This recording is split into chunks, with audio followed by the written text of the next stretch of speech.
La Coupe de France, la coupe de tous les possibles, le théâtre des rêves des clubs amateurs pour la 106e édition de son histoire. Bienvenue au Centre national du football pour le tirage au sort des 7e et 8e tours justement de la doyenne des coupes. On notera que ce 7e tour marque l'entrée en liste des clubs de Ligue 2. Pour les clubs de Ligue 1, ça sera un petit peu plus tard, au mois de janvier prochain, dans le cadre bien sûr des 32e de finale. 88 matchs vont être tout simplement tirés aujourd'hui. On a beaucoup de travail sur les antennes de FFF TV. On vous salue si vous n'avez pas pu faire le déplacement jusqu'à Clairefontaine pour vivre bien sûr ce tirage au sort à nos côtés. Petit rappel de date pour vos calendriers chez vous bien évidemment.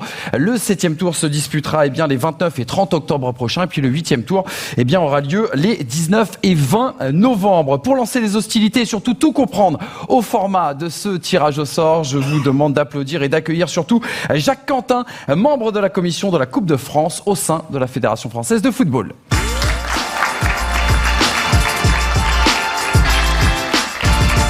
Bonjour Jacques. Bonjour. C'est toujours un plaisir de se retrouver. Généralement, c'est qu'on va parler Coupe de France et c'est pour se retrouver bien évidemment tous ensemble. Jacques, parlez-nous déjà d'un tirage au sort qui a eu lieu hier, parce qu'un match a été tiré hier concernant l'Outre-mer notamment. Oui, le club de l'ASM Belfort, cher au président Simon et à son entraîneur Anthony Accard, se déplacera en Polynésie donc pour un séjour rêvé, mais le football a sa place aussi et rencontrera le club de l'Est de Tahiti, de Papeete, l'AS Vénus. D'accord. Eh bien, merci pour cette information. On rappelle aussi également que certaines équipes d'outre-mer seront concernées, bien sûr, par un déplacement du côté de la métropole et donc par le tirage au sort d'aujourd'hui. Jacques, on l'a dit, 88 matchs à tirer. On va avoir du boulot là sur les 4 vasques qui nous attendent.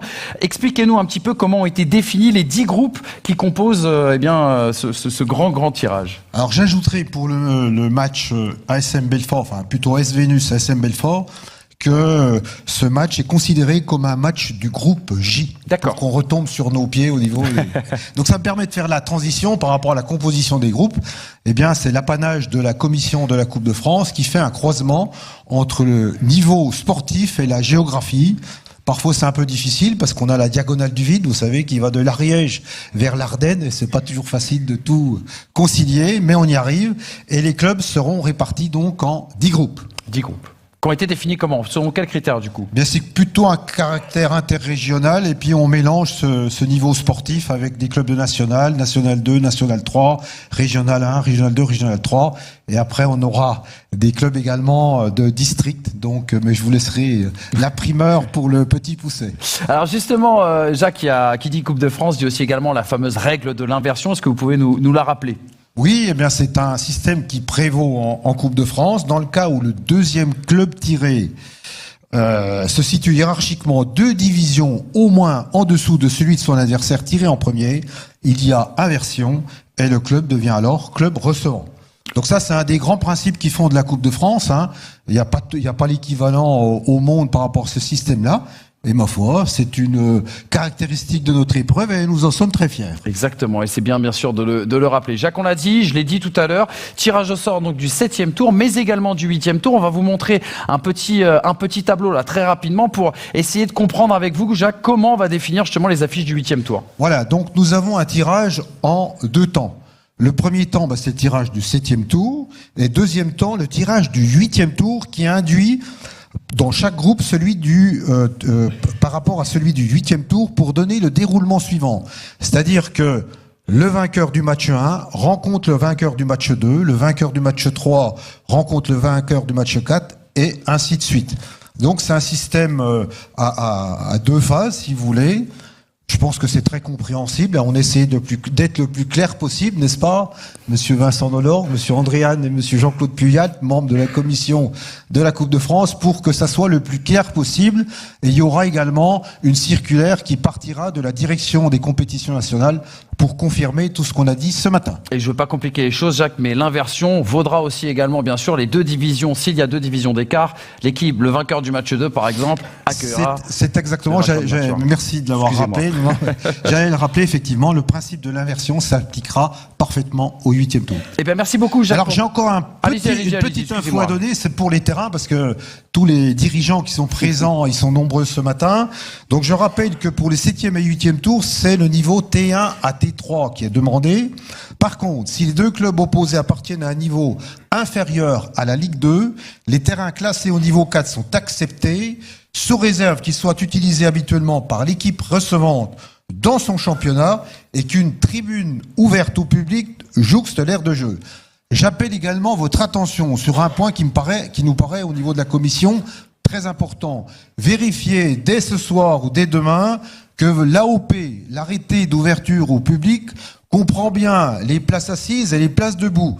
Parce qu'on est parfois, nous, contraints de redemander aux autorités locales de nous refaire des AOP, et parfois c'est compliqué. Donc vérifiez bien vos arrêtés d'ouverture au public. Voilà, AOP, pas appellation d'origine contrôlée, si j'ai bien compris. Voilà, il y a des AOC, voilà. Mais nous c'est des AOP. Voilà, c'est des AOP concernant la Fédération française de football. Merci beaucoup Jacques. Non, merci à vous. De nous donner toutes ces explications. Je vous laisse bien évidemment redescendre parce que vous l'avez dit. L'une des particularités de cette Coupe des France, il y a la fameuse règle de l'inversion bien sûr, mais il y a surtout le petit pousset Intermarché qui nous vient des Hauts-de-France pour ce 7e tour de cette édition 2022-2023. Le CA Eperlec, bien sûr, qui est honoré dans le cadre de ce 7e tour. Et on va tout de suite appeler Ludovic Darcy, son entraîneur qui, je crois, est dans le public. Si Ludovic peut venir nous rejoindre pour nous parler du petit pousset Intermarché, donc qualifié pour le premier 7e tour de son histoire. Et il vous en est arrivé une très très belle histoire justement le week-end dernier. Bonjour Ludovic, merci de nous rejoindre. Je le disais, premier 7e tour de votre histoire, le record d'Eperlec c'était 6e tour. Vous l'avez égalé puis battu, on imagine un moment historique. Comment vous l'expliquez d'ailleurs cette performance historique pour le club? On l'explique parce que voilà, c'est une fête chez nous. On recevait une N3, donc avant tout c'était une fête. Mais j'avais passé un message aux joueurs on aurait pu passer ce tour-là, donc rien n'est impossible avec la Coupe de France, donc on ne sait jamais. Exactement. Vous avez battu, on le rappelle, la semaine dernière, l'Amiens AC, club de National 3, c'est-à-dire 4 divisions d'écart avec votre équipe. Vous les avez trouvés, vous avez dit dans la presse, un petit peu suffisants. On vous souhaite la même chose pour ce 7e tour, une équipe un peu trop suffisante avec Eperlec. Oui, ils sont arrivés la fleur au fusil, comme on dit, et puis voilà, la magie de la Coupe a fait que le match s'est inversé pendant le match, quoi. Donc les 4 divisions, la première mi-temps, ça s'est pas trop vu. Après, on a eu du mal physiquement. Ils ont poussé un petit peu pour égaliser et puis pour prendre l'avantage. Et on a marqué un but à la 95e minute. Et incroyable, avec la manière, il faut le dire. Un but venu d'ailleurs, du pied gauche, il est droitier, il tire à 25 mètres, lucarne opposée. Donc c'est la magie de la Coupe. Donc exactement. Bastien Demande, cette frappe de 25 mètres, on le félicite s'il nous regarde bien évidemment aujourd'hui. Ludovic, vous avez déclaré aussi également dans la presse quotidienne régionale, aujourd'hui je veux tirer un gros. Alors vous avez, j'imagine, découvert votre groupe en arrivant ici. Ce serait qui le gros qu'il vous faudrait aujourd'hui? Une Ligue 2, Amiens par exemple, ça serait bien. À tout hasard. Eh ben Ludovic, on croise les doigts pour vous. Merci. Et on vous souhaite bien sûr la réception de l'Amiens Sporting Club, parce que l'Amiens AC c'est réglé maintenant. Merci beaucoup. Merci, Ludovic, et bon courage bien sûr pour ce tirage. Et vous pouvez bien évidemment applaudir le CA Eperlec, petit pousset Intermarché de ce 7e tour édition 2022-2023. Allez les amis, qui dit tirage dit tireur. On va rentrer dans le vif du sujet en appelant tout de suite Aline Riera et José Alcocer qui vont venir me rejoindre directement sur scène. José qui sort tout juste des entraînements. Bonjour Aline déjà. Membre, je rappelle, du comité exécutif de la Fédération française de football. Aline, vous avez aussi également, et ça je ne le précise pas, vous avez fait une carrière de joueuse. La Coupe de France, qu'est-ce que ça représente pour vous? Est-ce que vous auriez une petite anecdote un peu croustillante à nous raconter? Alors croustillante, je sais pas, je vais sortir un petit peu du cadre du football parce que moi j'ai eu la chance de gagner une fois cette coupe qui s'appelait Challenge de France à l'époque avec le FCF Juvisy qui est maintenant le PFC.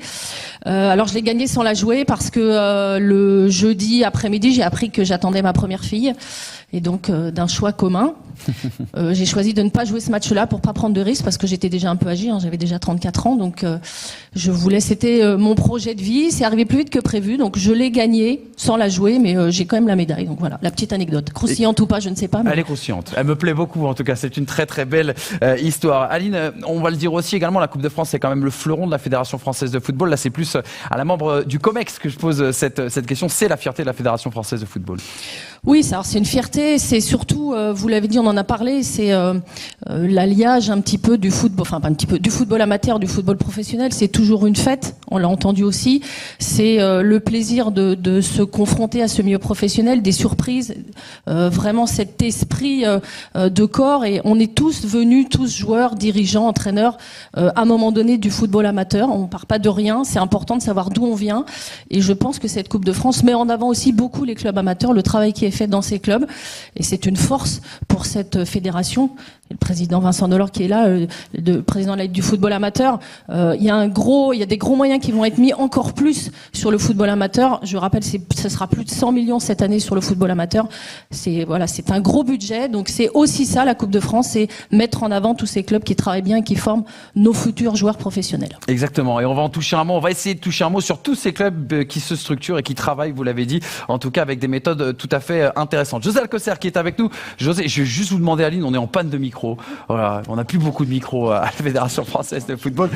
José, merci d'être venu. Je crois en sprintant, vous étiez sur les terrains il y a 5 minutes. Hein. Exactement. J'étais en plein débrief pédagogique sur le terrain synthétique ouvert, effectivement.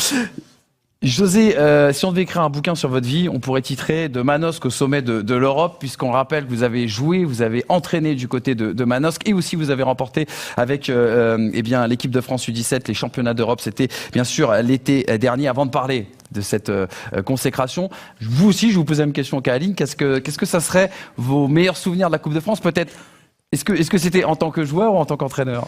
En tant que joueur, effectivement, avec Ajaccio. Donc c'est un match contre Nantes, qui cette année ira en finale, et Jafet Endoram qui me donne le maillot à la fin du match. Donc c'est quand même pas mal d'avoir le numéro 10 de Nantes, c'est un bon souvenir. Et c'est aussi des surprises, lorsqu'on arrive avec une nationale 1, ou une Ligue 2, on arrive dans un club qui joue en DH, et finalement on se fait éliminer. 1-0, dernière seconde, sur un terrain improbable, avec une ambiance exceptionnelle, et on repart en se disant mais c'est pas possible. Donc ce sont les surprises, c'est le charme de la Coupe, c'est ça, je pense, le football amateur, le football professionnel qui se mélangent, et rien n'est jamais gagné. Au contraire, c'est même parfois très difficile. Exactement. Le théâtre des rêves du foot amateur, la coupe de tous les possibles. Bien sûr, on a ces différentes expressions. José, on va revenir sur ce qui s'est passé, bien sûr, avec cette sélection. Équipe de France U17. Je propose ce petit sujet concocté par les équipes d'FFF TV et on réagit juste après.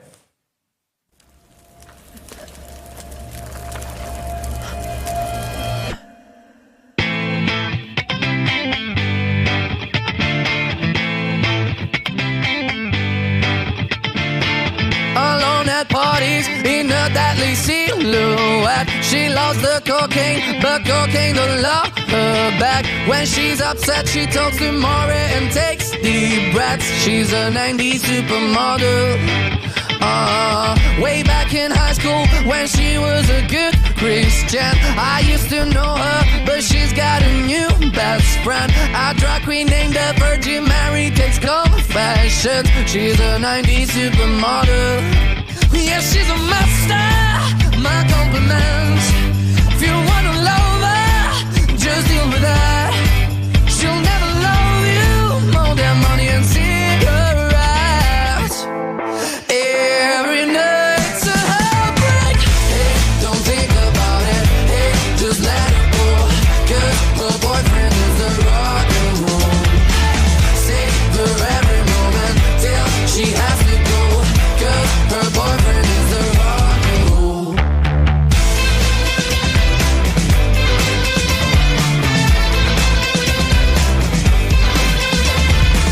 Alone at parties, she's working around the clock. When you're not looking, she's stealing your bossy out. Low-waisted pants on OnlyFans, I'd pay for that. She's a 90s supermodel. Yeah, she's a master, my compliments. If you wanna love her, just deal with her. Compte sur vous, bonne chance, éclatez-vous, tous ensemble. Je vous souhaite bonne chance et à bientôt. J'espère que vous ramenez le trophée. Allez ensemble. Profitez bien et revenez avec un trophée. Think about it, hey, just let it go. 'Cause her boyfriend is the rock and roll. Save her every moment till she has to go. 'Cause her boyfriend is the rock and roll. She's a 90s supermodel.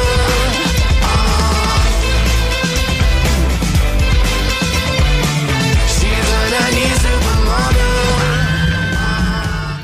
Voilà pour le titre bien sûr de champion d'Europe glané par eh bien les Bleus de José Alcocer, les moins de 17 ans bien sûr honorés. On a reconnu quelques visages. Lisandro Olmeta, votre gardien, fils bien évidemment du grand Olmeta du côté de l'Olympique de Marseille. On a reconnu un nouveau ballon d'or aussi également dans cette vidéo. José, la question que j'ai envie de vous poser, ce titre glané du côté d'Israël, vous l'avez dit après la compétition, a montré beaucoup de maturité au sein justement de cette génération et de votre effectif. Qu'est-ce qui distingue cet effectif des autres que vous avez eu pendant 4 ans justement à la tête de cette équipe de France?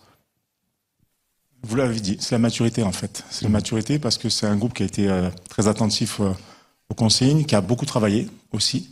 Et là, on peut remercier les clubs parce qu'en fait, certains ont rejoint les effectifs professionnels. Donc, on a vu aussi ce gain de maturité par rapport au travail réalisé et en centre de formation et dans les effectifs professionnels. Et après, derrière, bien sûr, c'est toujours le travail d'un staff. Donc, le travail d'un staff, des joueurs à l'écoute, qui travaillent. Et comme vous avez pu le voir, si on doit faire un parallèle avec la Coupe de France, ça n'a pas été facile. Il a fallu au bout de nous-mêmes, quelque part.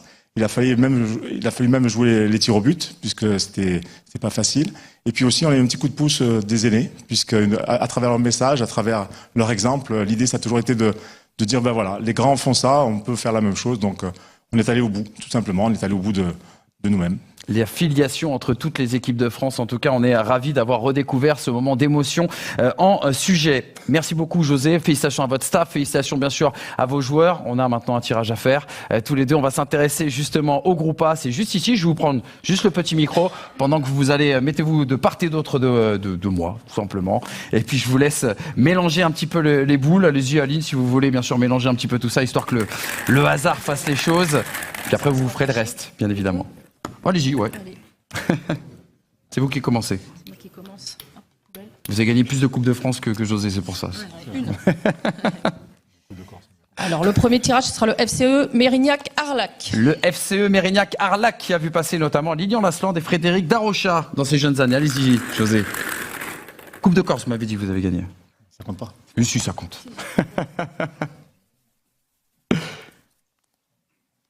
Donc, Mérignac-Arlac, qui a vu passer Rio Mavouba. Les chamois niortais. Les chamois niortais. Réception donc des chamois niortais pour Mérignac-Arlac. Les chamois niortais, je vais y arriver. Lanterne rouge de Ligue 2. Allez-y, je vous en prie, Aline. C'est pas très gentil. Non, c'est pas très gentil de le rappeler, vous avez raison.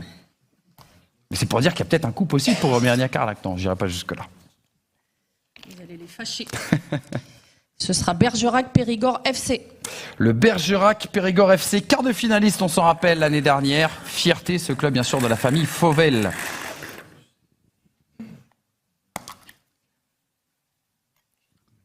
Oh, il y a la petite poubelle ici. Hein. Vous ne le voyez pas chez vous, mais je vous le dis pour vous.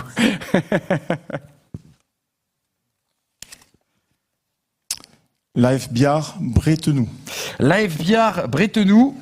Je vous en prie, Aline. Comme en 2018, dans le 7e tour de la Coupe de France, Biard-Bretenoux. Grâce à cette année, à Nathan Bouge, le héros des tirs au but contre Carcassonne. Il y a bien inversion. C'est Biard-Bretenoux qui accueillera le Bergerac-Périgord. Excusez-moi. Le SO Châtellerault. SO Châtellerault, tiré par Aline, 11e de sa poule en National 3. Pensionnaire de National 3, le SO Châtellerault.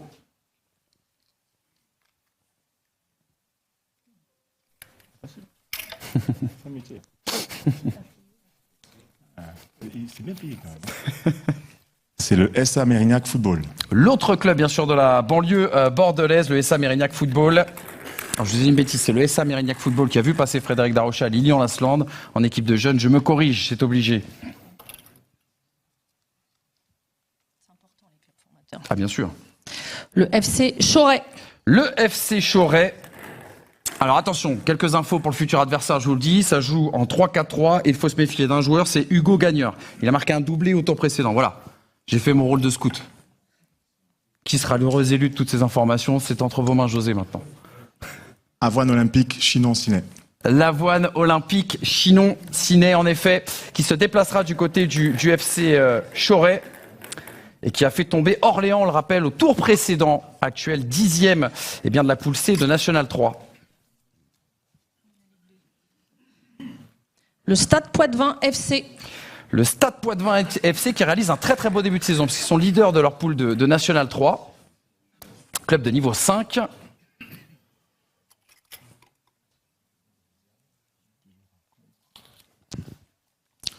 La Berrichonne de Châteauroux. Eh bien voilà, la Berrichonne-Châteauroux qui se déplacera du côté du Stade Poitvin. Berrichonne-Châteauroux, bien sûr, pensionnaire de National. Actuellement 4e, coaché bien sûr par Mathieu Chabert. L'AS Merpin. L'AS Merpin, tiré par Aline, qui va vivre le premier 7e tour de son histoire. Club de niveau 7, l'AS Merpin. Qui a toutes les chances de recevoir, hein, vous l'avez compris, puisque c'est le club du plus petit bas niveau de ce groupe. L'US Lège Cap Ferré. Et ce sera contre l'US Lège Cap Ferré qui se déplacera du côté de Merpin. L'US Lège Cap Ferré, vous disiez Aline, c'est important de rappeler par où sont passés les joueurs en jeunes, notamment c'est Les Melou, qui était, lui je crois en senior, qui était passé du côté de l'US Lège Cap Ferré, lui qui n'a pas fait de centre de formation à proprement dit. Ce sera l'Angoulême Charente FC. L'Angoulême Charente FC, 12e de sa poule, qui a sorti Tulle au tour précédent. Club de niveau 4, oui, excusez-moi, National 2. Trélissac. Eh bien, ça sera un beau duel, en tout cas, entre deux pensionnaires de National 2. Angoulême accueillera Trélissac, 8e de sa poule de N2, passé au tir au but face à la petite équipe de Neuville au tour précédent, au 6e tour. Le Stade Bordelais. Le Stade Bordelais, le club du quartier du Bouscat à Bordeaux, actuellement 10e de sa poule de National 2. Et normalement... FC Girondins de Bordeaux. C'était le tirage rêvé, on l'imagine, pour le Stade Bordelais qui va donc accueillir les Girondins de Bordeaux, actuels leaders de la Ligue 2 et puis également 4 fois vainqueurs de cette édition. On rappellera aussi également que ce sont deux clubs âgés puisque qui sont nés en tout cas au 19e siècle. Voilà, Stade Bordelais, Girondins de Bordeaux, vous avez vu la main très très lourde, chers amis. On récapitule un petit peu les rencontres comptant pour ce groupe A. Mérignac-Arlac recevra les Chamois-Niortais. Bergerac se déplacera du côté de Biard-Bretenoux. Mérignac, cette fois-ci football, ira du côté du SO Châtellerault. Le FC Choret accueillera Avoine Football Chinon-Cinet. Le Stade Poitvin recevra aussi également une équipe de National, la Berrichonne-Châteauroux. Lège Cap Ferré ira chez le petit pousset de cette groupe A, c'est bien sûr Merpin. Angoulême-Trélissac, duel entre deux équipes de N2. Et puis le derby, Stade Bordelais, FC Girondins de Bordeaux. Félicitations, on attend la même chose maintenant pour le groupe B. Hein. Vraiment, vous avez la main lourde et ferme. On garde le même, on change. Allez-y José. Le groupe B, on retrouve bien évidemment parmi les gros, notamment l'AS Saint-Etienne, 6 fois vainqueur de cette Coupe de France. Non, je vous dis une bêtise, le B, c'est le H, Saint-Etienne, décidément. Allez-y. JA Armentières. La JA Armentières, le siège du club qui est domicilié dans un café du centre-ville pour la petite anecdote. Et c'est là où il a été créé, notamment au début du XXe siècle. Alors, se déplaçant au café, le SC Marnaval. Exactement, Marnaval ira du côté d'Armentières. Marnaval, club de quartier de Saint-Dizier, surnommé les Gueules Noires.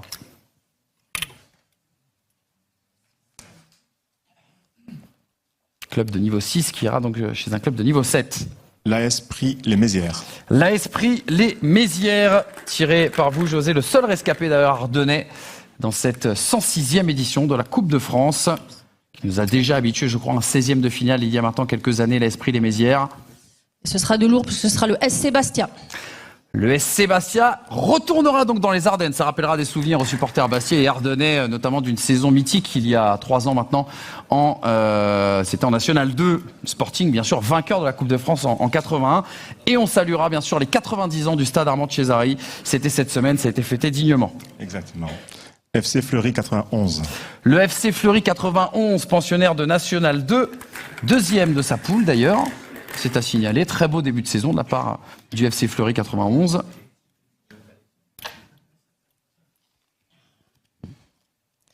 Ce sera le Reims-Sainte-Anne. Le Reims-Sainte-Anne, donc, qui se déplacera du côté du FC Fleury, puisque, eh bien, Reims-Sainte-Anne est pensionnaire de National 3 et a corrigé Sedan d'ailleurs au tour précédent, 5-1. Ça a été l'une des énormes surprises, malgré 2 divisions d'écart. FC Bondu. Le FC Bondu, tiré de vos mains, José, eux qui se sont qualifiés à 10 contre 11 au tir au but au tour précédent, club de niveau 7. Ce sera Wascal. Et contre Wascal, le club du Nord qui a retrouvé d'ailleurs le National 2 cette saison. Wascal qui se déplacera du côté du FC Bondu.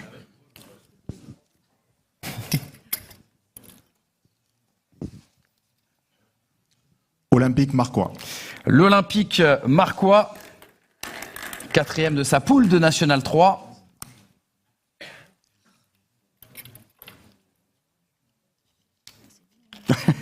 C'est bien plié.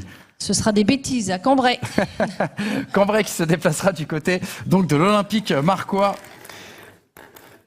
Cambrai, club partenaire du Valenciennes FC. Ils auraient pu tomber aussi sur Valenciennes, bien sûr, qui est dans ce groupe.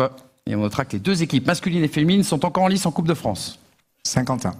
L'Olympique Saint-Quentenois. Est-ce que j'ai une anecdote? Non. Pas de café. Non. Ah, ce sera la Nouvelle-Calédonie. Ce sera Yenguéné. Yenguéné Sport, en effet, tiré par vous, Aline, le club calédonien, sa 5e Coupe de Calédonie, remportée la semaine dernière, bien face à Tigasport.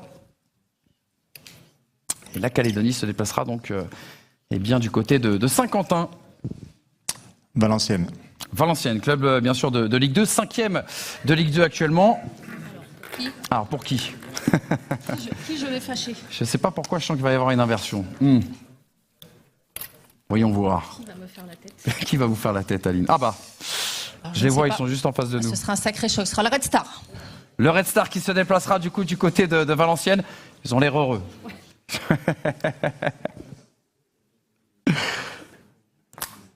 Le Red Star, l'équipe entraînée par Abibé, bien sûr, qui a sorti Versailles, demi-finaliste de la précédente édition. C'était la semaine dernière, du côté de Sanois-Saint-Gratien. Entente Fény, Aulnois. L'Entente Fény, Aulnois, 3e de sa poule de National 3, club de niveau 5. Semblance. L'USF Escodin, pardon. Escodin, oui, tout à fait. Escodin, donc, qui se déplacera du côté de Fény-Aulnois. Escodin qui va vivre le premier 7e tour de son histoire. Petit récap très rapide. Marnaval ira du côté d'Armentières. L'Esprit les Mézières recevra le Sporting Club de Bastia. Pour Reims-Sainte-Anne, ce sera un déplacement en région parisienne du côté de Fleury. Le FC Bondu recevra Wascal. Cambrai, sera opposé à un club de niveau national 3, l'Olympique Marcois. Yenguéné Sport, d'Outre-mer ira du côté de l'Olympique Saint-Quentin. Valenciennes accueillera le Red Star, c'est le grand choc de ce groupe B. Et puis l'Entente Fény-Aulnois qui recevra l'USF Escodin. Voilà pour ce groupe B. On continue toujours notre petit voyage en France, cette fois-ci avec le groupe C. On revient à vous, du coup, Aline. Groupe, on retrouve notamment le GF38 Grenoble, le FC Annecy. Et ce sera Chambéry-Savoie Football. Chambéry qui a sorti le Goal FC au tir au but. D'ailleurs, je tiens à passer un message. Chambéry est en recherche urgente de bénévoles. Donc, si jamais ceux qui nous regardent habitent la région et si ça vous intéresse, allez-y. Ils ont besoin de vous. Il y a une super ambiance, m'a-t-on dit. Voilà. J'ai passé le message. FC Bourgoin-Jallieu. Le FC Bourgoin-Jallieu, leader de sa poule de N3. Équipe toujours invaincue, d'ailleurs, dans cette saison. Équipe qui n'a encaissé qu'un seul but.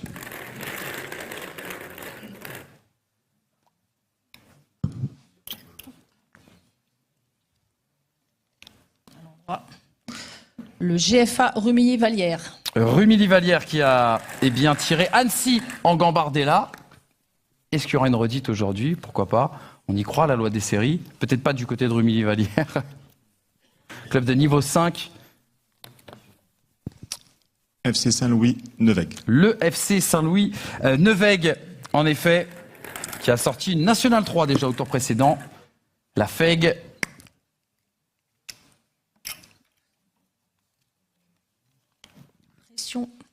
Le Grenoble Foot 38. Le GF38, tiré par Aline, entraîné bien sûr par Vincent Ognon, actuel 6e de Ligue 2. Alors, est-ce que le GF38 va recevoir? Il n'y a qu'une seule possibilité, c'est si c'est Annecy qui sort. AS Ilzach Modenheim. Ilzach Modenheim. Donc il y a bien inversion, c'est bien Ilzach Modenheim qui va accueillir ce match contre le GF38. La CIM qui a sorti une équipe de R2 au tour précédent et qui là se voit recevoir une équipe de Ligue 2. L'ES Tarentaise. L'ES Tarentaise qui voulait un derby contre Chambéry, mais ça ne sera pas le cas. D'accord, je croyais. Certains de vos joueurs l'ont dit. Vous n'êtes pas sûr?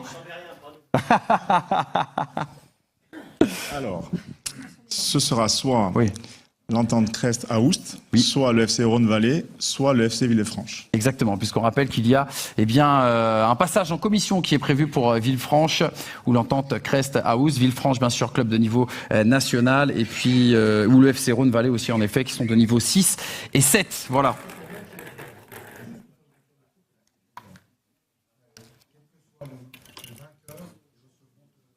D'accord. Quel que soit le vainqueur, ils recevront. Le S Tarentaise, tout à fait, recevra. Oui, c'est vrai. Merci de le préciser, Jacques. Et on partira à Mayotte avec les Diables Noirs. Les Diables Noirs de Combani, les Diables Noirs Club Mahorais qui a battu l'AS Rosador en finale de Coupe régionale. Ils vont accueillir Et ils vont accueillir. le FC Annecy. C'est un beau cadeau, un très très beau cadeau. Le FC Annecy, pensionnaire bien sûr de Ligue 2, promu et actuel 16e de la 2e division professionnelle. Donc réception du côté des parcs des sports de Annecy pour les Diables Noirs. Enfin, les Diables Noirs de Combani se déplaceront du côté d'Annecy. Vous l'aviez compris, je le sais. Pardon. L'AS Saint-Priest. L'AS Saint-Priest, une seule victoire en National 2 pour l'emblématique Lionel Bas, entraîneur depuis 2016 du côté de Saint-Priest. Un début de saison un peu compliqué, mais la coupe peut permettre justement de relancer un petit peu la dynamique. Lyon-la-Duchère. Ah, c'est un classique. C'est un classique, c'est un vrai derby entre Saint-Priest et Lyon-Duchère, redescendu en National 2, quart de finaliste de la Gambardella l'an dernier, l'actuel 6e de sa poule de N2. La dynamique irait pour Lyon-la-Duchère, mais c'est un match de coupe, donc on met les compteurs à zéro et ça va être extraordinaire. Vénissieux Football Club. Vénissieux Football Club, on reste dans la région lyonnaise. On rappelle le 8e de finale en 2013 pour Vénissieux. Les Minguettes, le quartier cher bien sûr à Luis Fernandez.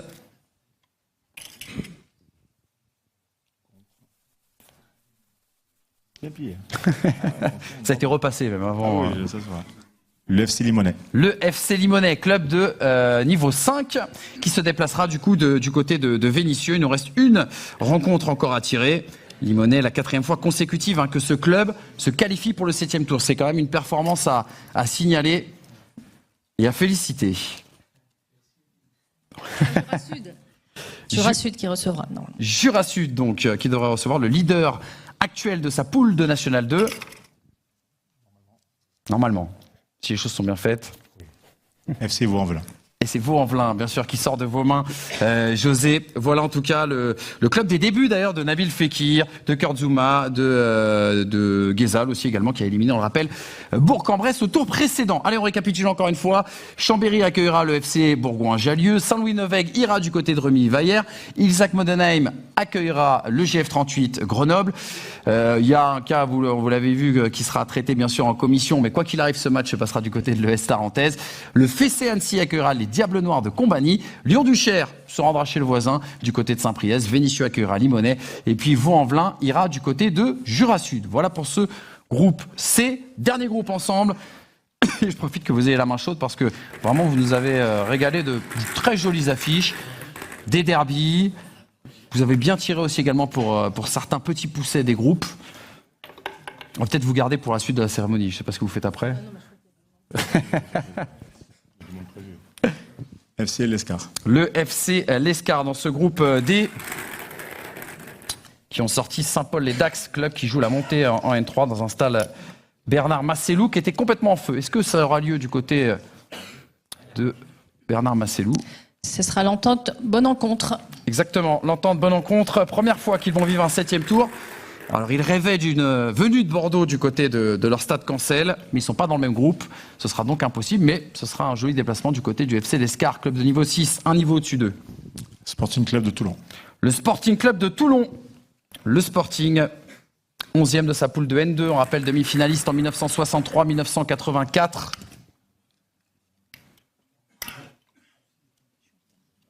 Non. Ce sera le FC Aubagne. Eh bien là encore une fois, un très joli tirage avec le déplacement donc de Aubagne du côté du Sporting Club de Toulon. Aubagne, 16e de finaliste il y a 2 ans. On salue Marcel Dib qui est directeur sportif du côté de Aubagne. Voilà des noms qui parlent aux amateurs et aux amoureux du foot français. Montauban FC. Montauban Tarn-et-Garonne. qui a obtenu 2 labels, Elite Or chez les garçons, Elite Or chez les femmes. Il faut le signaler aussi également. Un club qui travaille très très bien avec les 2 catégories. C'est tout récent, c'était il y a un mois. L'Olympique d'Alès en Cévennes. L'Olympique d'Alès en Cévennes qui a retrouvé la N2 après 20 ans d'attente cette saison. 16e de finaliste, on le rappelle, de l'édition 2021.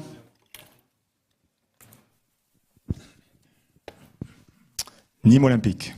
Le Nîmes Olympique, pensionnaire bien sûr de Ligue 2, 18e de Ligue 2, mais finaliste en 1996, une finale qui avait marqué les esprits.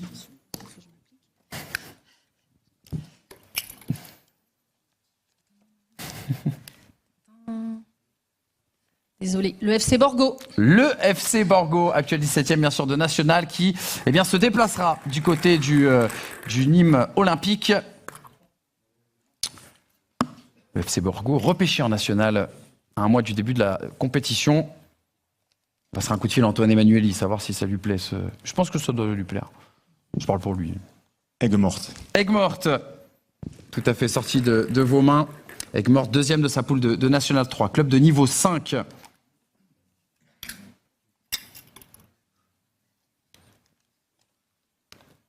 Ce sera le Pau FC. Le Pau FC, pensionnaire de Ligue 2, actuel 13e de Ligue 2, qui se déplacera du coup du côté de Aigues-Mortes.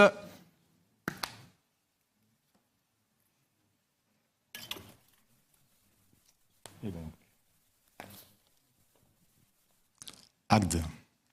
Le RCO Agde, tout à fait, et le stade Louis Sanguin. Le RCO Agde qui a la particularité d'avoir disputé toutes les éditions de la Coupe de France dans son histoire. 106e présence du coup pour Agde. Ce sera l'US Colomiers Football. Et donc ça sera bien une réception du côté du stade Louis Sanguin pour le RCO Agde. L'US Colomiers qui sera donc en déplacement pour un match entre deux clubs du même niveau, niveau National 3. Colomiers qui a fêté ses 90 ans cette année. Hier FC. Le Hier FC, 12e de sa poule de National 2.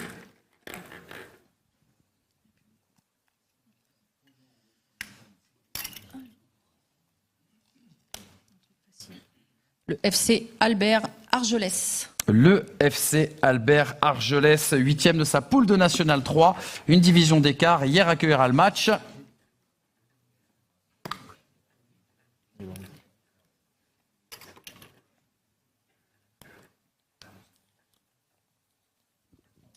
Saint-Estève Perpignan.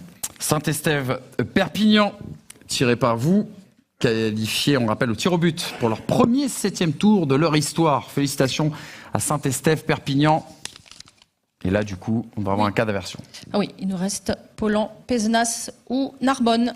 Exactement. L'un est club bien sûr de niveau 9, l'autre est club de niveau 6. Et il y a du coup un passage en commission qui nous donnera le délibéré concernant cette rencontre. Je vous fais un petit récap comme d'habitude. Le FC Lescar qui accueillera l'entente Beaune-Encontre. Aubagne ira du côté de Toulon. Montauban accueillera Alès en Cévennes. Borgo ira du côté de Nîmes. Aigues-Mortes recevra le Pau FC. Colomiers ira du côté de Agde. Hier, Albert Argelès, ça sera l'une des belles affiches aussi également de ce groupe D. Et puis Saint-Estève Perpignan recevra soit Pollan, Pézenas, soit bien sûr le FU Narbonne. Merci à tous les deux d'avoir été avec nous. Vous avez vraiment fait ça de manière royale et c'est super. On a évité le groupe Alsace. Vous avez, oui, c'est vrai. C'est vrai qu'il vaut mieux toujours, ou alors faut beaucoup réviser. Merci Aline, merci José de votre présence en tout cas et de ce travail si bien fait. Il faut le dire parce que déjà de très très belles affiches nous attendent en tout cas dans le cadre de ce 7e tour. Je vous rappelle aussi également que le tirage de ce 7e tour déterminera les matchs notamment comptant pour le 8e tour. On va faire appel désormais à deux autres tireurs pour continuer bien sûr concernant les groupes E, F et G. Je vais appeler la fine fleur de l'arbitrage français et international, Rudy Buquet, arbitre international, et puis Jérémy Stina, ancien joueur et arbitre aussi également dans l'élite française. Vous allez nous rejoindre, messieurs, ici sur scène.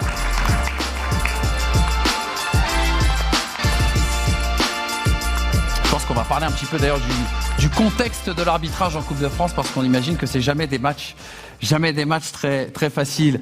Bonjour Rudy, on va commencer avec vous. Tenez, hop, je vous serre la main et en même temps je vous donne le micro. Bonjour Jérémy. On vous a vu en Coupe d'Europe la semaine dernière. On vous a vu aussi également pour un très beau match entre la Tunisie, et le Brésil. Parlez-nous un petit peu de ce contexte Coupe de France par rapport aux rencontres que je viens de vous citer. Bonjour à tous. Oui, ce contexte est toujours particulier. Il est également très attendu par le corps arbitral, parce que ça amène les clubs de différents niveaux à se rencontrer, donc ça a une saveur qui est toujours particulière.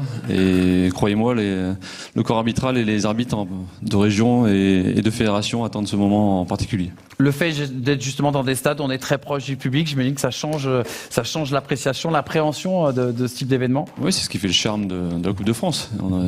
Et ça change un petit peu du quotidien. Puis de retourner parfois dans des stades sur lesquels on a évolué précédemment, ça fait toujours plaisir. Donc, puis voilà, la saveur, vous la connaissez, et elle est appréciée et attendue de notre part. Bien sûr, je vais vous prendre juste le petit micro pour donner la parole à Jérémy Stina qui est avec nous. Jérémy, la dernière fois qu'on s'est vu, c'était il y a quelques années, c'était ici même, à Clairefontaine, pour vous remettre le trophée du meilleur arbitre de national à l'époque. Vous avez bien avancé parce que vous êtes devenu le premier ancien joueur professionnel à arbitrer justement en Ligue 1. La Coupe de France est plus agréable en tant que joueur ou en tant qu'arbitre du coup? Vous avez les deux expériences. Bonjour à tous, c'est complètement différent. J'ai vécu de très très bons moments en tant que joueur et j'en vis maintenant en tant qu'arbitre. Justement, dans le rapport, il y a beaucoup de débats aujourd'hui sur le fait qu'il faudrait peut-être essayer de promouvoir l'arbitrage auprès de certains joueurs professionnels. Est-ce que vous estimez que vous avez un avantage dans le dialogue, notamment avec les 22 acteurs sur le terrain? L'avantage qu'on a, c'est qu'on connaît pas mal de monde dans les clubs. On a joué ou on a joué contre. On connaît des membres des staffs. C'est un avantage dans la communication et dans les paroles qu'on peut faire pendant un match, quoi. Exactement. En tout cas, on suivra votre parcours, bien évidemment, tout au long des prochaines années. Les amis, je vous propose tout de suite qu'on passe au prochain groupe. Je regarde juste... Je crois que c'est ici, ça commence ici. Merci beaucoup. On va s'intéresser au groupe E. Allez-y, je vais juste vous reprendre la sucette. Venez à ma gauche et à ma droite. Vous choisissez votre poste préférentiel, bien évidemment. Et je vous laisse touiller un petit peu ces boules pour que le jeu du hasard soit le mieux respecté. Groupe E, donc, présence du Stade Lavallois de Guingamp, notamment pour les pensionnaires de Ligue 2. Stade Lavallois, MFC. Les Tangos, 14e actuellement bien sûr de Ligue 2, tiré par vous Jérémy. Allez-y, vous pouvez mettre ça là et puis ça dans la poubelle. De retour en deuxième division française. Orvaux Sport Football. Et c'est bien Orvaux Sport Football qui accueillera bien sûr cette première affiche que vous venez de tirer, puisque Orvaux est un club de niveau 6. Orvaux qui a une section masculine, une section féminine, toujours en lice aussi également en Coupe de France, important de le rappeler.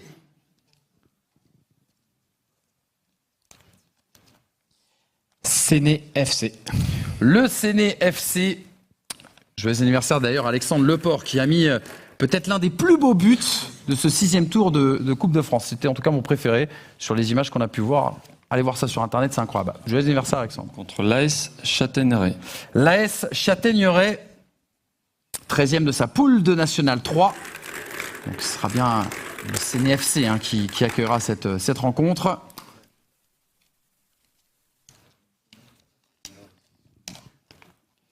L'AG Plouvorne. L'AG Plouvorne, son capitaine et meilleur buteur, il va falloir s'en méfier. Leland, qui s'est déjà illustré dans cette 106e édition de la Coupe de France. Club de niveau 6. Contre Sablé FC. À la réception du Sablé FC, donc 4e de sa poule de National 2. De National 3, pardon.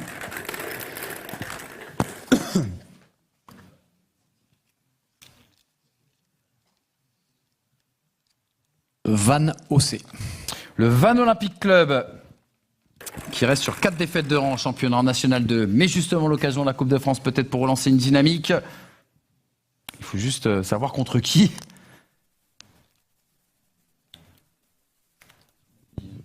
L'US Concarneau. Ça sera compliqué. Alors du coup, l'US Concarneau, sensation de ce début de saison en championnat national, actuel leader bien évidemment. Et le formidable travail de Stéphane Lemignan, ce sera déplacement pour Concarneau du côté de Vannes. Concarneau qui avait battu le Stade Briochin dans un derby typique national au tour précédent. Mareuil-Lay SC. En effet, Mareuil-Lay SC, pardon, excusez-moi.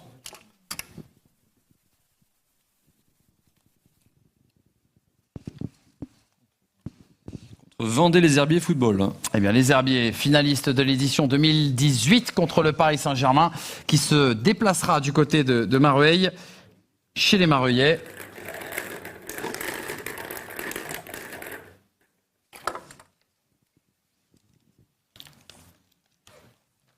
Le A Guingamp.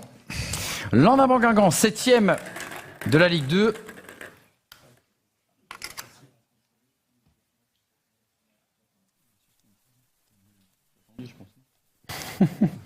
Contre Auray FC.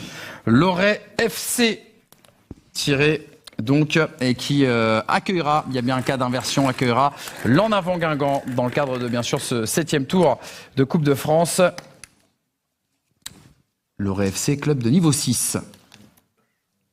L'AS Vitré.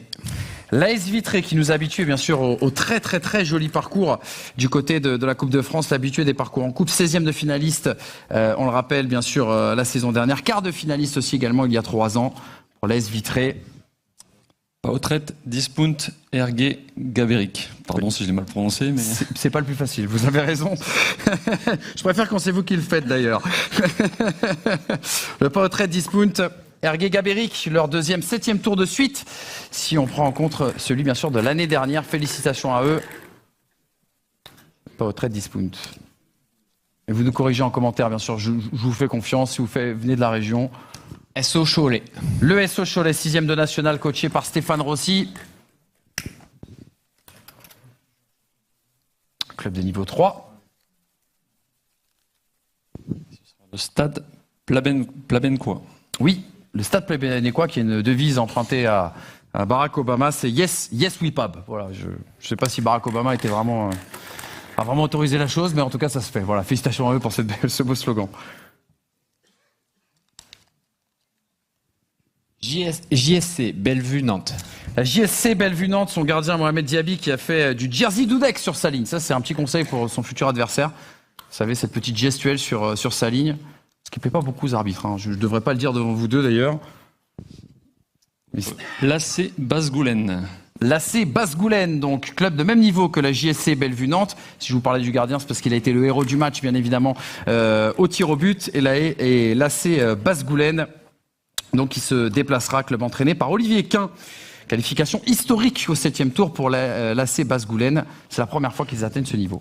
Voltigeurs Châteaubriand. Les Voltigeurs de Châteaubriand, 7e de leur poule de National 2.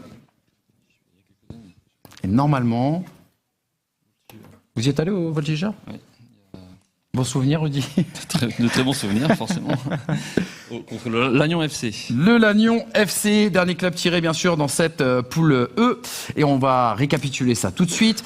Orvault donc qui accueillera le Stade Lavallois pour le choc entre guillemets déséquilibré sur le papier en tout cas de ce groupe E. Le FC Séné qui accueillera la Châtaigneraie. Sablé ira du côté de Plouvorne. L'US Concarneau ira à Vannes pour un beau derby breton. Les Herbiers se déplacera aussi également sur un club de niveau 7, Mareuil.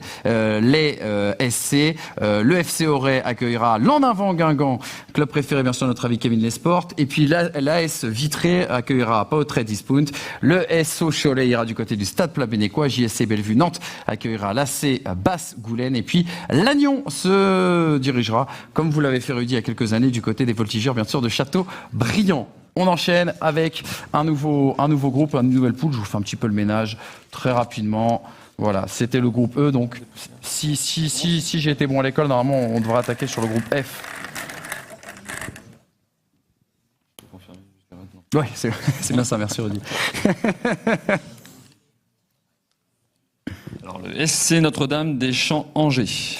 Le SC Notre-Dame des Champs-Angers qui va disputer son premier 7e tour de son histoire. Félicitations à eux, la NDC, comme on les appelle.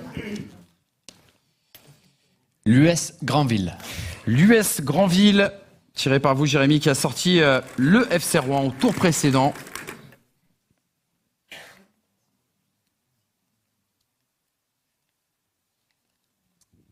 Évreux FC 27. Le Évreux FC 27 et son stade Mathieu Bonnemer, actuel 6e bien sûr de sa poule de National 2. Est-ce que ce match aura lieu du côté du stade Mathieu Bonnemer ? On aura une réponse tout de suite avec vous Jérémy. Grand Quevilly FC. En effet, avec la réception donc du Grand Quevilly FC, les tangos qui ne croiseront donc ni la route de QRM ni la route du FC Rouen. FC Rouen éliminé et QRM présent dans une autre poule, la poule G pour être précis. Havre, Cocrioville Sportif. Le Havre Cocrioville Sportif, le club d'enfance de Vicage Dorasso, promu en R2, mais qui a un projet très ambitieux avec de nombreux profils recrutés en National 2 cet été. L'AF Virois. L'AF Virois, premier de sa poule de National 3, qui n'a connu que la victoire depuis le début de cette saison. Invaincue, cette équipe n'a même pas fait un seul match nul. C'est vous dire si elle est dans une très belle dynamique. SM Caen. Le SM Caen, tiré de vos mains, Rudy, actuel pensionnaire de Ligue 2, actuel 8e de la 2e division française. L'US Saint-Malo. L'US Saint-Malo qui a retrouvé son buteur, Sébastien Persicot, meilleur buteur en activité d'ailleurs de la Nationale 2. Et ce sera forcément un cas d'inversion puisque Saint-Malo recevra le Stade Malherbe de Caen. C'est une très très belle récompense pour un club très bien structuré et où on est très souvent bien accueilli. L'US Avranches MSM.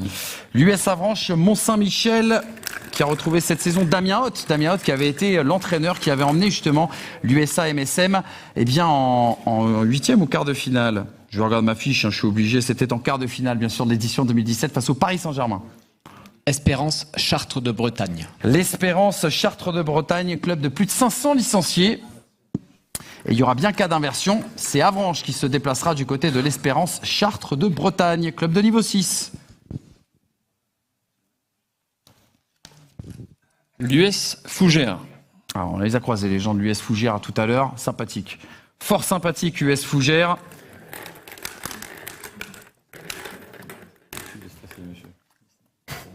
Invaincu depuis le début de saison, l'US Fougères, 3e de sa poule de N3, qu'un ancien gardien de Ligue 2 en la personne de Johan Hartog. Le Mans FC. Eh ben voilà. Ah, c'est pas ce que vous vouliez. Le Mans FC ira du côté de l'US Fougères. Le Mans FC entraîné par l'ancien lyonnais Chris, pensionnaire de National. L'US Alençon 61. L'US Alençon 61 qui avait fait un 32e de finale. Pour la dernière fois, c'était en 2009.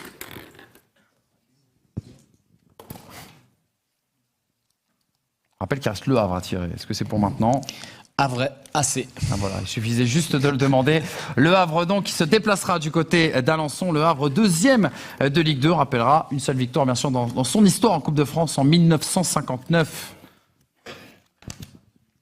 Saint-Grégoire USF 35. Saint-Grégoire ESF 35, les tangos qui sont allés se qualifier à l'extérieur. Fares Zdiri a marqué sur les 3 derniers tours. L'attaquant du côté de Saint-Grégoire USF, homme à surveiller pour Stade Pontivien. Pour le Stade Pontivien, en effet, club de niveau 6 qui se déplacera donc bien du côté de Saint-Grégoire USF. Voilà en tout cas pour ce qu'il fallait savoir. Petit récap encore une fois. Notre-Dame-des-Champs, Angers qui accueillera l'US Grandville. Grand Quevilly ira du côté d'Évreux. Havre, Cocrioville, excusez-moi, qui accueillera l'AF Virois. L'US Saint-Malo a un cadeau de Noël puisqu'elle recevra le Stade Malherbe de Caen. L'US Avranches ira du côté de l'Espérance Chartres de Bretagne. Le Mans se dirigera du côté de l'US Fougères. Le Havre ira du côté de l'US Alençon. Et puis Saint-Grégoire USF 35 qui recevra le Stade Pontivien. Après, c'était le F. On va passer au G tout de suite. Là, encore une fois, hop, je vous retire tout ça, qu'on ne se trompe pas. Oh, c'est pas grave, vous inquiétez pas. Merci beaucoup. Le groupe G, excusez-moi, on retrouve notamment la présence de Quevilly en métropole, de l'Amiens SC, de l'USL Dunkerque aussi également. CMS Wassel. Et du CMS Wassel, 4e de sa poule de National 3, 8e de finaliste en 2018.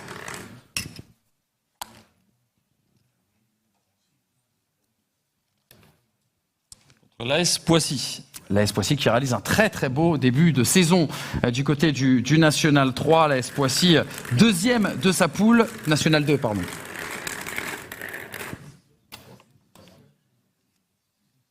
Déplacement pour les Pissiaquais du côté de Wassel. FC Loun Plage. Lune Plage qualifié grâce à un but de Max Terrier dans les arrêts de jeu. Club de niveau 6.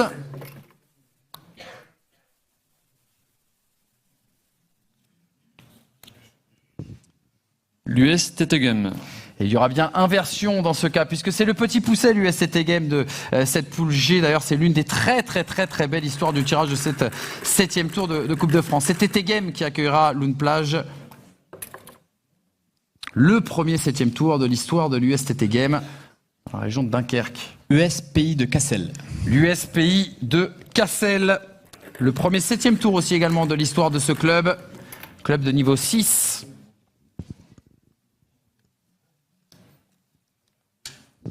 Chaumont-en-Vexin. Et ce sera Chaumont-en-Vexin pour l'USPI de Cassel. Chaumont-en-Vexin qui a créé l'exploit de sortir Boulogne-sur-Mer au tour précédent. Égalisation dans les arrêts de jeu et derrière victoire au tir au but. Gallia C. Luciana. Gallia Luciana, donc le club corse qui s'est défait d'une équipe de R1 au tour précédent. La GIA Drancy. Et la GIA Drancy, donc club de même niveau qui se déplacera donc en Haute-Corse pour aller affronter le Gallia Luciana.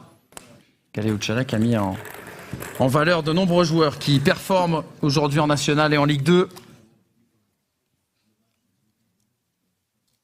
Et la GIA Drancy qui est avant-dernier de sa poule et qui a officialisé l'arrivée d'Imed Ama.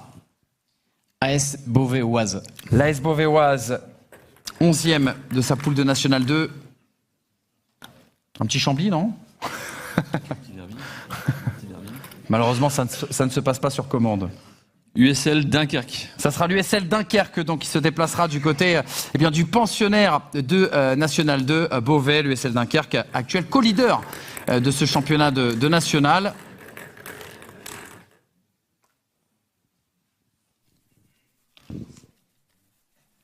Stade Béthunois. Le Stade Béthunois.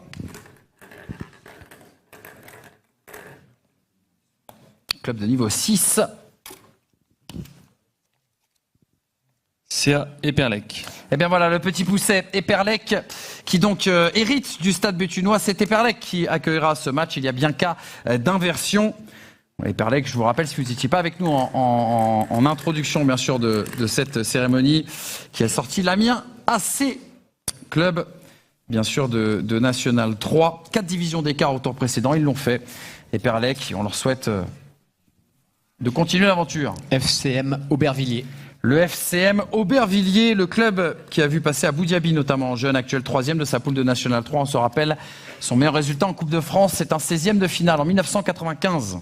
Ce sera Quevilly-Rouen Métropole. Quevilly-Rouen Métropole, QRM 12e de Ligue 2.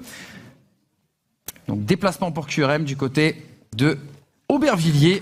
Et une dernière rencontre nous reste à tirer. Et ça va être intéressant. Et ça va être sympa.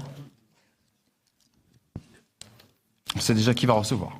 FC Chambly-Oise. Le FC Chambly-Oise, redescendu en National 2 cette saison, qui avait fait, je vous rappelle, la demi-finale en 2018, à l'époque avec son entraîneur Bruno Luzzi, qui n'est plus l'entraîneur du FC Chambly-Oise. Et donc l'Amiens SC. Et voilà, un petit derby. Rien que ça, en tout cas, avec le déplacement donc de l'Amiens Sporting Club, club de Ligue 2 du côté du FC Chambly-Oise. On récapitule encore une fois les rencontres comptant pour le groupe G. Wassel accueillera Poissy. Lune Plage ira du côté de TT Game, qui était l'autre petit pousset, bien sûr, de ce groupe. Chaumont-en-Vexin se rendra du côté de Pays Cassel. Gallia Luciana accueillera la GIA Drancy. L'USL Dunkerque se rendra du côté de l'AS Beauvais-Oise. Eperlec, le petit pousset, donc accueillera le Stade Béthunois. QRM ira Aubervilliers. Et Chambly accueillera l'Amiens SC. Ce sera sans doute le déplacement le plus court de la saison pour l'Amiens SC. Je crois qu'on a un dernier... Non, c'est terminé. Merci beaucoup, messieurs, en tout cas, d'avoir été avec nous. Vous avez encore une fois bien fait le job. Merci pour tout et surtout, bonne saison, bonne fin de saison, enfin, bonne deuxième partie de saison, parce qu'elle ne fait que commencer. Exactement. Merci beaucoup, messieurs. Je vous laisse regagner, bien évidemment, vos places. C'est vrai qu'on ne l'a pas précisé, mais la précédente édition de la Coupe de France qui a été remportée quand même par le FC Nantes, ça se salue, ça se félicite, bien évidemment, pour une très très belle cuvée de la doyenne des coupes. Justement, ça c'était une promesse que je vous le disais, la très belle cuvée. La justification, elle vient tout de suite avec les plus beaux buts de la précédente édition 2021-2022. Je propose de regarder ce petit magnéto.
La Coupe de France, la Coupe de tous les possibles, même pour voir un but d'Arcadius Milik avec l'Olympique de Marseille. On est un petit peu taquin, bien évidemment, mais c'est pour faire sourire les supporters de l'Olympique de Marseille qui nous regardent peut-être aujourd'hui. Prochains invités pour terminer, bien sûr, ce tirage au sort. Il nous reste 3 groupes à tirer. Je vais tout de suite appeler Franck Raviot, l'entraîneur des gardiens de l'équipe de France. Et je crois que Jimmy Briand aussi également est présent dans cette salle et va tout de suite nous rejoindre ici sur la scène. Pour vous les applaudir, bien évidemment. Bonjour Franck. Ça va bien ? Franck, je vais commencer peut-être avec vous le temps que Jimmy nous rejoigne. Franck, on l'a dit, la Coupe de France, on l'a dit à travers les histoires qu'on a racontées aujourd'hui. Bonjour Jimmy, excusez-moi. On l'a dit à travers les différentes histoires qu'on a pu raconter jusqu'à présent, c'est quand même une coupe qui met en valeur le gardien de but, souvent héros bien sûr de la Coupe de France. J'imagine que c'est une compétition du coup que vous devez apprécier. Oui, c'est une compétition que j'apprécie et au-delà effectivement de pouvoir mettre en valeur le gardien de but, c'est le rendez-vous de tous les footballs. Le rendez-vous du football amateur avec le football professionnel, le rendez-vous des joueurs amateurs avec les joueurs professionnels et le rendez-vous de tous les entraîneurs à qui je veux rendre hommage. Voilà, il y a un côté festif, il y a une ferveur, il y a un enthousiasme autour de cette compétition. C'est une belle fête, c'est une fête qui se doit d'être la plus joyeuse, la plus fair-play possible. C'est la fête de tous les footballs et c'est ce que l'on aime.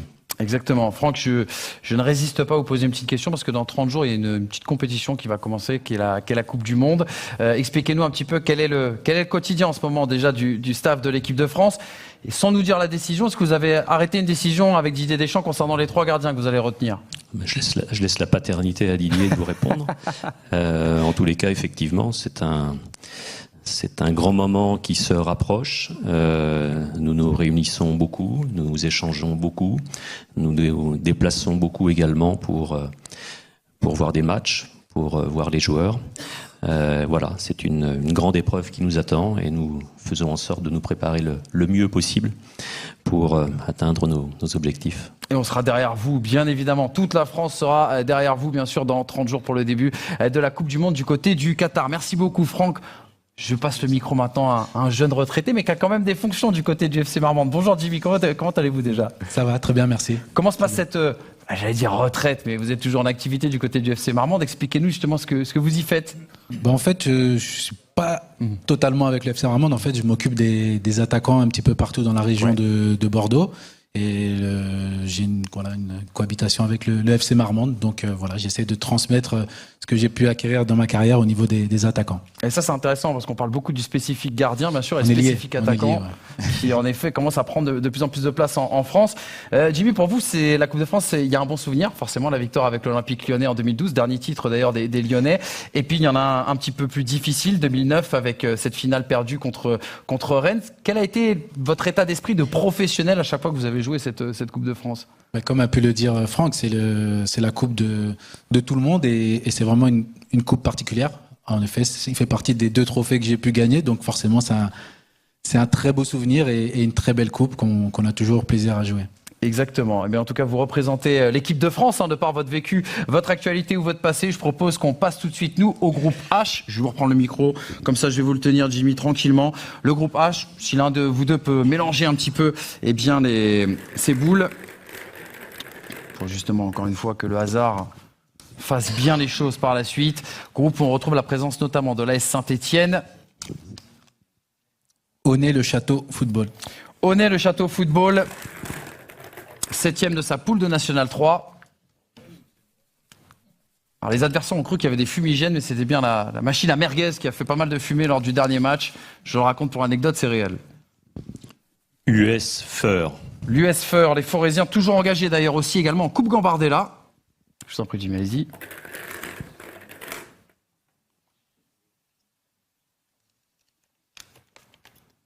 FC Cournon d'Auvergne. Le FC Cournon d'Auvergne. On aura une pensée bien sûr à la mémoire d'Éric Guétaillat, dirigeant sympathique, disparu cet été. Club de niveau 7, le FC Cournon d'Auvergne.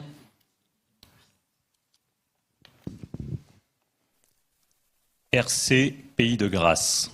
Le RC Pays de Grasse, 3e de sa poule de National 2.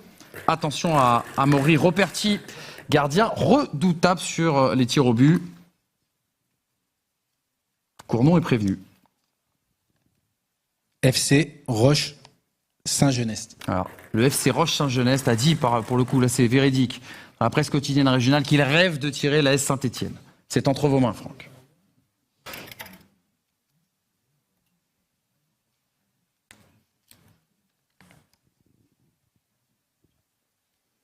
AS Savigneux-Montbrison. L'AS Savigneux-Montbrison, club de niveau 7, j'ai essayé de faire monter le suspense. Et ça sera donc un choc entre 2 clubs de niveau 7. Savigneux-Montbrison, un mot sur son gardien colombier, héros lui aussi également de la séance des tirs au but. On rappelle qu'il menait 2-0 Savigny-Montbrison avant de se faire rejoindre et de l'emporter au tir au but. Pardon. AS Saint-Etienne. L'AS Saint-Etienne avait sorti juste un peu trop tard. Juste un peu trop tard. 6 victoires en Coupe de France pour les Stéphanois, redescendus cette saison en Ligue 2. Rodez, Aveyron Football. Pas Verny. Duel en tout cas d'équipe de Ligue 2. C'est Rodez qui se déplacera du côté de Saint-Etienne. Rodez 17e de Ligue 2. Saint-Etienne 19e de Ligue 2. SA Thiers. Le SA Thiers, tiré par vous Jimmy, qui a sorti l'avenir Code Foot, club de D2. On salue d'ailleurs l'avenir Code Foot qui était l'un des petits poussets du tour précédent. ES Fréjus Saint-Raphaël ou Salon Bel Air Foot. Exactement. Fréjus Saint-Raphaël niveau 4 et Salon Bel Air niveau 7, me semble-t-il, je dis ça de souvenir. C'est bien ça.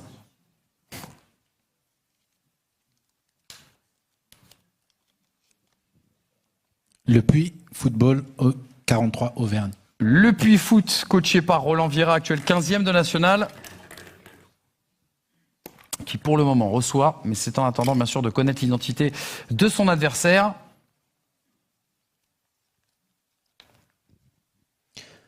Andrézieux-Boutéon FC. Donc le Puy accueillera Andrézieux, présidé par François Clerc. Et on le rappelle, qui avait éliminé en 2019 l'Olympique de Marseille en 32e de finale. Ça avait été l'un des grands exploits de cette saison-là. FC Chamalières.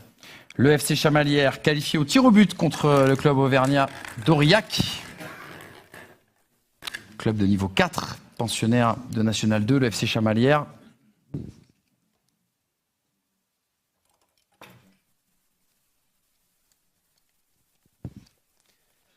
Le FC Guignon. Les forgerons du FC Guignon, coachés par l'ancien professionnel Philippe Correa. On rappellera que le héros de la victoire en Coupe de la Ligue 2000, Richard Trivino, est actuellement directeur sportif des forgerons du FC Guignon. Velay Foot. Velay Foot, qualifié sans trembler contre Roiffieux, club de Détroit. Velay Foot, club pensionnaire de niveau 6, à savoir la R1. L'UF Mâconnais. L'UF Mâconnais, présidé par le papa d'un joueur que vous connaissez bien sûr très très bien, mon cher Franck, le papa de Antoine Griezmann, donc qui est le président de l'UF Mâconnais, où Antoine Griezmann est notamment très très très impliqué. L'entraîneur des gardiens de but est Guillaume Varmuse, l'ancien gardien de but du Racing Club de Lens. Je l'avais pas cette info, elle est excellente bien sûr, c'est un nom qui résonne en tout cas dans cette salle. L'US Feur donc qui se déplacera du côté d'Onnay-le-Château, Cournon Auvergne accueillera Pays de Grasse, Savigneux ira du côté du FC Roche Saint-Genès, l'AS Saint-Etienne accueillera Rodez pour un choc de Ligue 2. Fréjus Saint-Raphaël ou Salon Bel Air iront du côté de Thiers. Le Puy accueillera Andrézieux-Boutéon. Guignon ira du côté de Chamalières. Et Velay Foot recevra l'UF Mâconnais. On passe tout de suite au prochain groupe, si vous le voulez bien. On va garder le même ordre, si tout vous va. Groupe I, avec la présence notamment de Dijon, du Paris FC. US Pont Sainte-Maxence. L'US Pont-Sainte-Maxence, l'un des 6 clubs de l'Oise encore en lice dans cette 106e édition de la Coupe de France au niveau du 7e tour.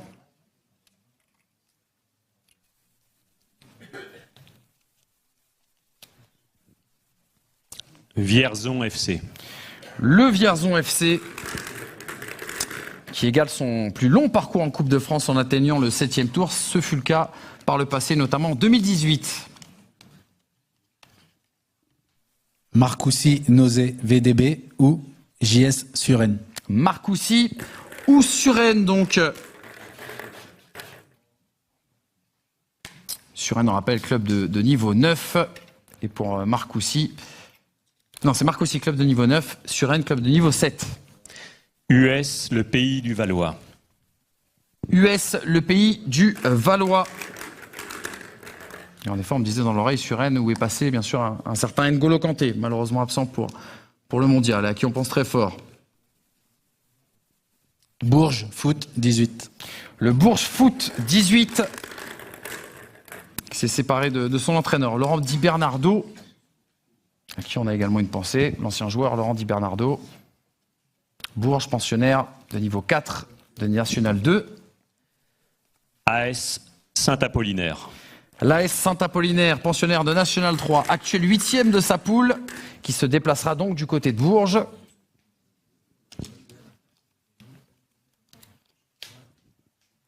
Saint-Privé Saint-Hilaire FC. Saint-Privé Saint-Hilaire, qui s'est défait d'un autre pensionnaire de N2 au tour précédent, c'était Nivet. On rappelle que Saint-Privé Saint-Hilaire a fait un beau parcours en Coupe de France il y a 3 ans.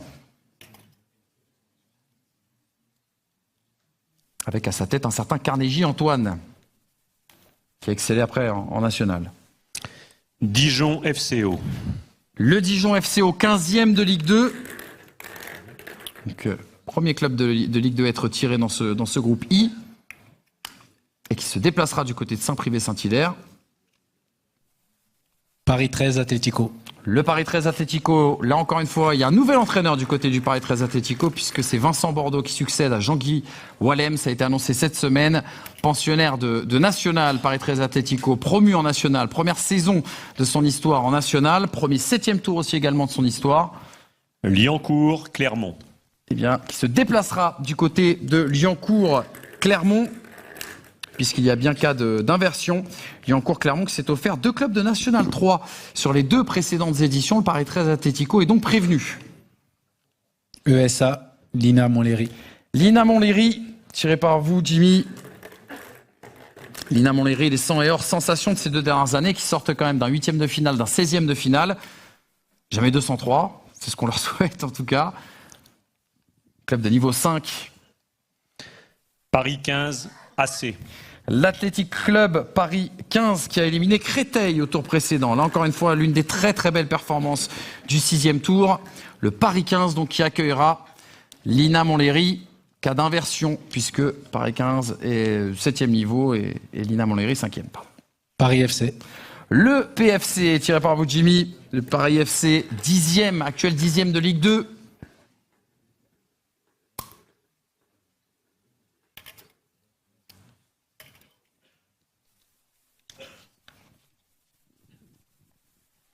Ulysse CO. Le club des Ulysses, terre qui nous a offert beaucoup de grands talents français. Et c'est bien les Ulysses qui accueillera donc le PFC. Les Ulysses, club de niveau 5. Pensionnaire de National 2. US Cône. L'US Cône, qui évolue pour la première fois de son histoire d'ailleurs en National 3 cette saison. Club de niveau 5. Le FC Saint-Doulchard. Le FC Saint-Doulchard, club de niveau 7, donc qui accueillera cette rencontre. Il y a bien cas d'inversion. Saint-Doulchard, donc qui recevra l'US Cône. Allez messieurs, une dernière vasque après. On vous laisse tranquille, bien évidemment. C'est le dernier groupe, tout simplement, de cette journée, dans le cadre de ces 7e tours. Allez-y, Franck, vous voulez... Ah pardon, excusez-moi. Merci beaucoup Jacques, vous avez raison. Et merci Jimmy d'avoir été avec moi. Si on peut juste me remettre le précédent tableau, je crois que j'ai mis un petit peu le bazar. Magnifique, c'est super. Vierzon ira du côté de Pont-Sainte-Luce. Suresnes ou Marcoussis accueillera le Pays du Valois. Saint-Apollinaire ira du côté de Bourges Foot 18. Saint-Privé Saint-Hilaire recevra une équipe de Ligue 2. Dijon, le Paris 13 Atlético ira du côté de Liancourt-Clermont. L'Athletic Paris 15, l'Athletic Club Paris 15 recevra Lina Montlhéry. Le PFC, autre équipe de Ligue 2, ira du côté des Ulysses. Et puis bien sûr, Saint-Doulchard recevra l'US Cône. Merci beaucoup à la régie pour ce joli habillage et de m'avoir sauvé. Merci Jimmy de m'avoir soufflé comme au théâtre. Dernier groupe, donc du coup, on va passer au groupe J. Où eh bien le groupe J, il y a de jolis noms là encore une fois, notamment le FC Metz, le FC Sochaux-Montbéliard, l'AS Nancy-Lorraine. Il va y avoir aussi de jolis noms à prononcer. Je m'excuse par avance. US Sarre Union. L'US Sarre Union, 5 ans qui n'ont pas rejoint le 8e tour de la Coupe de France et pourquoi pas cette année pour vaincre le signe indien, réaliser un tel exploit, club de niveau 5.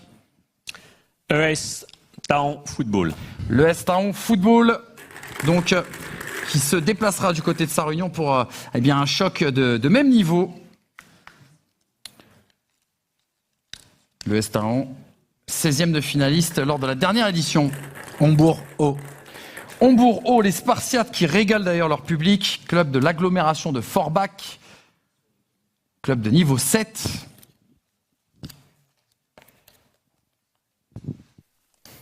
FC Sochaux-Montbéliard. C'est un joli cadeau de Noël. Merci messieurs. Le FC Sochaux-Montbéliard, donc club pensionnaire de Ligue 2, 3e de Ligue 2, 2 Coupes de France dans son palmarès, qui va offrir une très jolie fête du côté d'Hombourg-Haut. FC Gelpolsheim 0-1. Félicitations Jimmy. Gelpolsheim, c'est ça qu'on dit? Gelpolsheim, merci beaucoup. Polsheim. Je m'excuse, je ne vais pas me faire que des amis du côté de la banlieue de Strasbourg. Louan-Cuiseaux FC. Louan-Cuiseaux, club des niveaux 4 qui se déplacera du coup en Alsace du côté de Strasbourg. Louan-Cuiseaux qui a fait un joli recrutement cet été avec des joueurs d'expérience, des joueurs qui ont connu le national. Je pense notamment à Quentin Lincourt, projet ambitieux. FC Olympique Strasbourg. Le FC Olympique Strasbourg, l'un des plus vieux clubs de la ville de Strasbourg, qui fut entraîné dans les années 90 par Didier Six et qui avait connu un 32e de finale en 2019.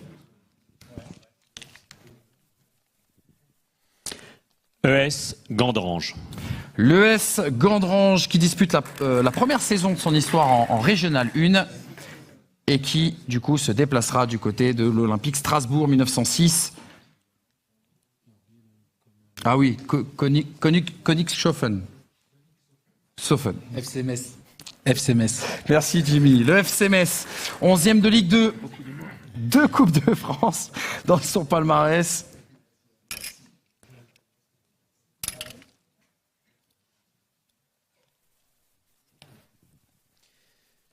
US Raon-l'Étape. L'US Raon-l'Étape donc pour le FC Metz, ça c'est une très très belle affiche à inversion. C'est l'US Raon-l'Étape qui accueillera les Grenats du FC Metz. Raon-l'Étape sur les 10 dernières années, c'est quand même 5/32e de finale. Là encore une fois, l'impossible est possible. SA Épinal. Le SA Épinal, les Spinaliens 9e de leur poule de National 2, qui a priori pourrait recevoir, sauf si bien sûr elle tire une équipe de 2 divisions d'inférieur au minimum. Là, il y aura inversion. ES Elcourt ou USAG Ugange. Exactement. Les deux clubs sont de niveau 7. Donc, quoi qu'il arrive, il y aura inversion. Et ce sera soit Elcourt, soit l'USAG Ugange qui accueillera le SA Épinal. ES Villerupt-Til. Exactement. L'ES Villerupt-Til. Son premier 7e tour depuis 7 ans. Alors il rêvait de prendre le FC Metz, mais ça y est, le FC Metz est sorti, messieurs. COS Villiers-les-Nancy. COS Villers-les-Nancy. Kevin Bedel, le capitaine, voulait tirer une Ligue 2.